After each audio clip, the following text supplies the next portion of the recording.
Hello student, my name is Kishore Kumar and I am going to teach you business study, and today's our topic is comparison between the financial management and the financial planning.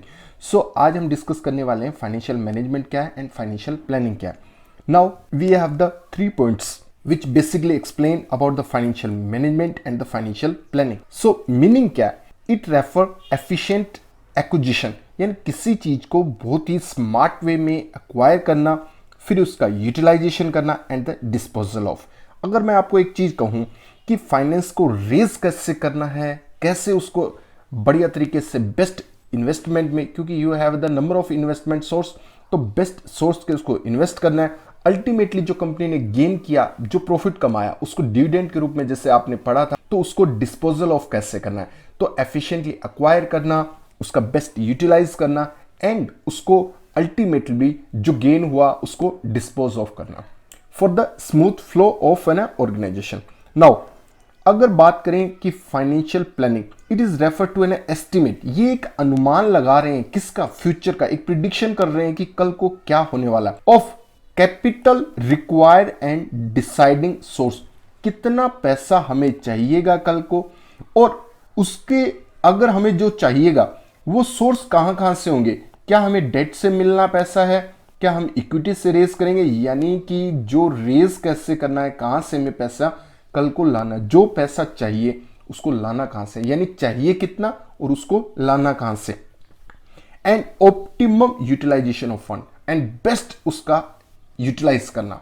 सो इसका एक क्या कर रहे हैं, इसका तो estimate बोलते हैं, अनुमान बोलते हैं, और ये क्या एक एफिशिएंट तरीका है. सो ये तो एक अनुमान के आधार पर, प्लानिंग क्या है, एक अनुमान ही तो है जो कल होने वाला है उसका आज आप क्या करते हो, एक अनुमान, आंकलन, एक एस्टिमेट, एक अप्रोक्सीमेट, एक जजमेंट ही तो लेते हो कि कल ऐसा हो सकता है. वही तो फाइनेंशियल प्लानिंग है. तो इसके अंदर क्या है, मैनेजमेंट क्या है, पूरा का पूरा स्टार्टिंग टू लास्ट. आप यहां से ये कहें कि इट्स एन ब्रॉडर टर्म, ये बहुत, इसमें क्या है, सब कुछ आ जाता है, इवन इसमें प्लानिंग भी आ जाती है, ठीक है ना. तो फाइनेंशियल मैनेजमेंट क्या है अपने आप में, ये देखिए, ये एक बड़ी बात है, बड़ा टर्म है, ब्रॉडर टर्म है.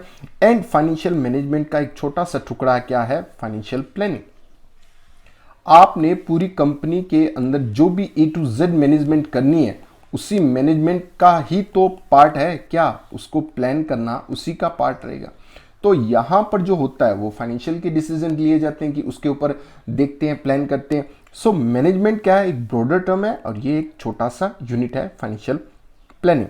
नाउ स्कोप, अगर दायरे की बात करें तो it is an wider scope. ये बहुत बड़ा स्कोप है, इसमें सब कुछ आ जाता है. इट्स एन नैरो स्कोप, और ये थोड़ा सा छोटा स्कोप है, इसमें सब कुछ नहीं आता, इसमें सिर्फ फाइनेंशियल, यानी it is a narrow scope, one segment, एक छोटा सा टुकड़ा है जो कि फाइनेंस मैनेजमेंट के रिगार्डिंग बात करता है. यानी मैनेजमेंट एसेट को खरीदना है, तो एसेट को खरीदना है, उसके अंदर नॉन फाइनेंशियल डिसीजन भी रहते हैं, नॉन फाइनेंशियल प्लानिंग भी रहती है. ये जब और अदर चीजों की प्लानिंग होती है, वो किसका पार्ट होता है, मैनेजमेंट का. पर जहां बात सिर्फ कैपिटल रिलेटेड होगी कि कैपिटल कितना चाहिए, कितना उसको रेस करना है, कहां पर उसको बेस्ट यूटिलाइज में इन्वेस्ट करना है, तब हम बात करेंगे किसकी, इसकी फाइनेंशियल मैनेजमेंट की. ऑब्जेक्टिव मैनेजमेंट ऑल एक्टिविटी, इसके अंदर तो सब कुछ आ गया, यानी आप ये कहें कि ये भी आ गया, फाइनेंशियल भी आ गया, एंड इसके अंदर जो नॉन फाइनेंशियल है वो भी आ गया. यानी इसके अंदर तो A to Z, कौन से, ये चीज भी आ गए, और जो ये डिसीजन नहीं है, यानी financial as well as non financial. लेकिन इसके अंदर क्या, ensure availability of the fund to see firm does not raise. अब इसके अंदर क्या होगा, फोकस किस पे रहेगा, पैसे पे. यानी इसमें A to Z डिसीजन किसके रिगार्डिंग होंगे, ओनली इसके. और इसमें A to Z डिसीजन क्या होंगे, होल कंपनी के बारे में, कंपनी में वो कैसे भी क्या डिसीजन रहेंगे, सारे के सारे इसके regarding decision. So these are the basically 3 points.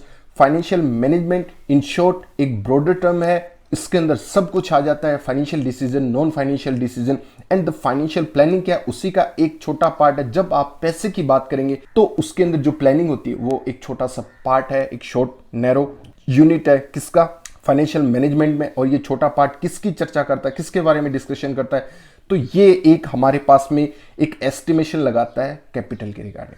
सो जब बात होती है कि कैपिटल की बात करते हैं, वो फाइनेंशियल प्लानिंग कहलाएगी, और अदरवाइज हम उसको बोल देंगे फाइनेंशियल मैनेजमेंट.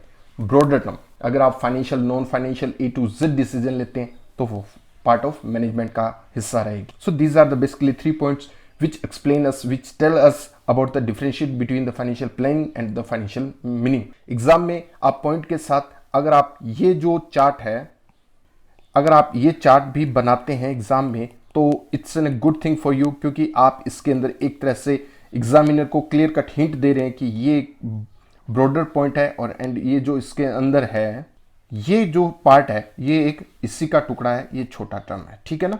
सो मीनिंग क्या है, इसमें एफिशिएंटली एक्वायर करना, यूटिलाइज करना अल्टीमेटली, यानी अगर आप इसको डिविडेंड के हिसाब से सोचो कि फाइनेंस कैसे करना है, इन्वेस्ट कैसे करना है, और अल्टीमेटली जो डिविडेंड आ गया, फंड आया, जो प्रॉफिट आया उसको डिस्पोज ऑफ कैसे करना है, तो ये तीनों चीज़ इसमें कवर होती हैं.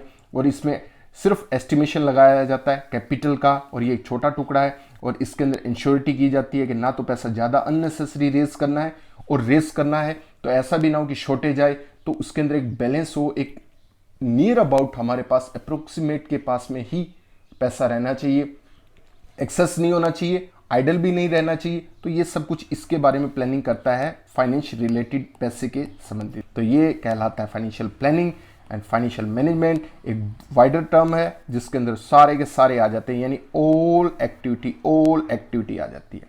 So that's a simple, quite easy, and the difference between the financial management and the financial planning. Thank you.